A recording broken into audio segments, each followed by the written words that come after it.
السلام علیکم ساتھیوں، اگلے سبق میں آپ کے سامنے حاضر خدمت ہوں۔ انشاءاللہ آج کے سبق میں ہم مخارج کے اعتبار سے حروف کو ترتیب دے کر پڑھیں گے۔ تو ہمارے پاس جو پہلا حرف ہے وہ حمزہ اور ہا ہے، ٹھیک ہے۔ حمزہ اور ہا کل میں نے اس سے پہلے سبق میں تصویروں کی مدد سے سکھایا تھا کہ حلق کے آخر حصے سے نکلتا ہے۔ غین اور ہا یہ تیسرا مخرج ہے ہمارے پاس۔ پہلا مخرج انہوں نے نہیں لکھا، وہ حروف ہوائیہ ہے جو کہ منہ کے خالی حصے، یہ دوسرا مخرج ہے، اور یہ تیسرا مخرج ہے۔ غین اور ہا حلق کے درمیان سے ادا ہوتے ہیں۔ غین اور خا یہ چوتھا مخرج ہے جو کہ حلق کے شروع حصے سے دونوں ادا ہوتے ہیں۔ غین خا۔ اچھا، چوتھا جو مخرج ہے وہ قاف ہے۔ قاف کا مخرج پانچواں مخرج ہے، یہ پانچواں مخرج قاف ہے۔ قاف زبان کی جڑ جب کوے کے قریب نرم تالو سے لگے۔ چھٹا مخرج ہمارے پاس کاف ہے۔ قاف کے مخرج ہٹ کر منہ کی جانب یہ کاف ادا ہوتا ہے، کاف۔ جیم شین یا، جیم شین یا یہ ساتواں مخرج ہے جو کہ زبان کا بیچ اوپر تالو سے لگے۔ آٹھواں مخرج ہمارے پاس ضاد ہے۔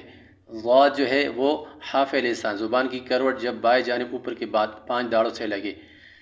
اچھا، یہ نواں مخرج ہمارے پاس لام کا ہے۔ لام زبان کا کنارہ جب اوپر والے دانتوں اور ایک داڑ کے مسوڑوں سے لگے، لام۔ 10واں مخرج ہمارے پاس نون کا ہے، وہی مخرج زبان کا کنارہ جب اوپر والے داڑ نکال دو گے تو نون کا مخرج رہ جائے گا۔ را جو ہے نو کی زبان کی پشت جب اوپر والے دانتوں کے مسوڑوں سے لگے تو 11واں مخرج۔ 12واں مخرج ہمارے پاس تا دال اور تھا کا ہے، نو کی زبان جب اوپر والے دانتوں کے جڑ سے لگے تو 12واں۔ 13واں ہمارے پاس تا ذال اور ضا کا ہے، نو کی زبان جب ثنایا علیہ کے سروں سے لگے انتہائی نرم آواز میں، ٹھیک ہے، یہ 13واں۔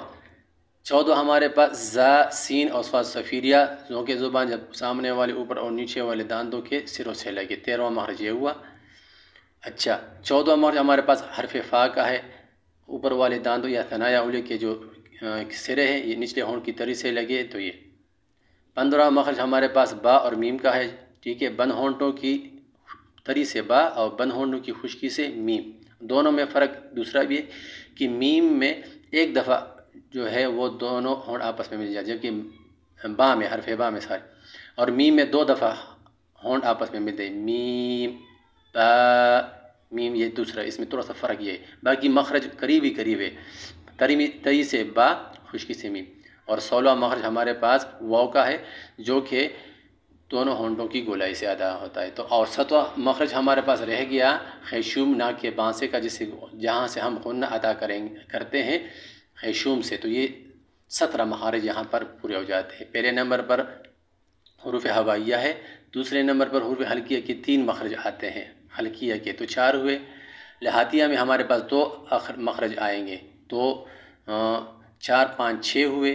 7واں مخرج ہمارے پاس جو شجریہ کا ہے، 8واں 9واں 10واں 11واں 12واں 13واں 14واں 15واں 16واں اور 17واں، تو یہ 17 مخارج ہمارے پاس یہ اس طرح کے بنتے ہیں، ٹھیک ہے۔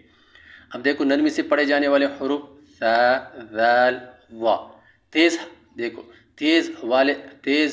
آواز والے حروف زا سین صاد، جب اس کو ہم تیز پڑھیں گے تو خود بخود یہ جدا ہو جائیں گے۔ اس طرح حروف حلقی ہمارے پاس 6، حمزہ ہا، غین ہا، غین خا، اس میں بھی ہم غلطی کرتے، تو ہم نے اگر مخرج کو سیکھ لیا تو اس کا پھر صحیح تلفظ کرنا، تجوید کے ساتھ پڑھنا پھر آسان ہوگا۔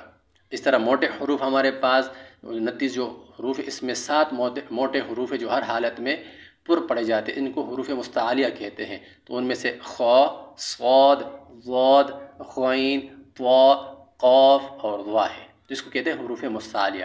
اور اسی میں جو ہے پہلے تختیم میں را جو ہے یہ شبہ مستعلیہ ہے، انشاءاللہ اگلے اس کے آگے اس تفصیل سے بات آئے گی۔ را کو شبہ مستعلیہ اس وجہ سے کہتے ہیں کہ بعض حالتوں میں پر پڑھی جاتی ہے، بلکہ اکثر حالتوں میں پر پڑھی جاتی ہے، اور کم حالتوں 3 حالتوں میں یہ باریک پڑھی جاتی ہے۔ تو انشاءاللہ اس کو اپنے جگہ پر انشاءاللہ اس کو ہم اس سبق کو پڑھیں گے۔ اور ہم آواز والے حروف یہاں پر بھی میں آپ کو یہ بات بتاؤں گا کہ حروف بالکل ہم ان کی آواز ایک جیسے ہوگی، لیکن پھر بھی اس میں فرق ہوگا۔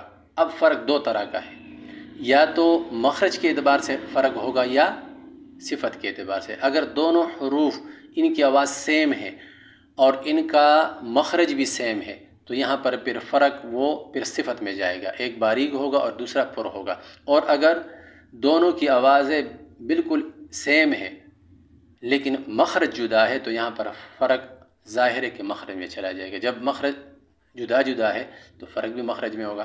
جیسے کہ اب دیکھو صفت میں جو فرق ہے، دونوں کا فرق، ان دونوں کی آواز ایک ہی ہے، تا تو تا تو۔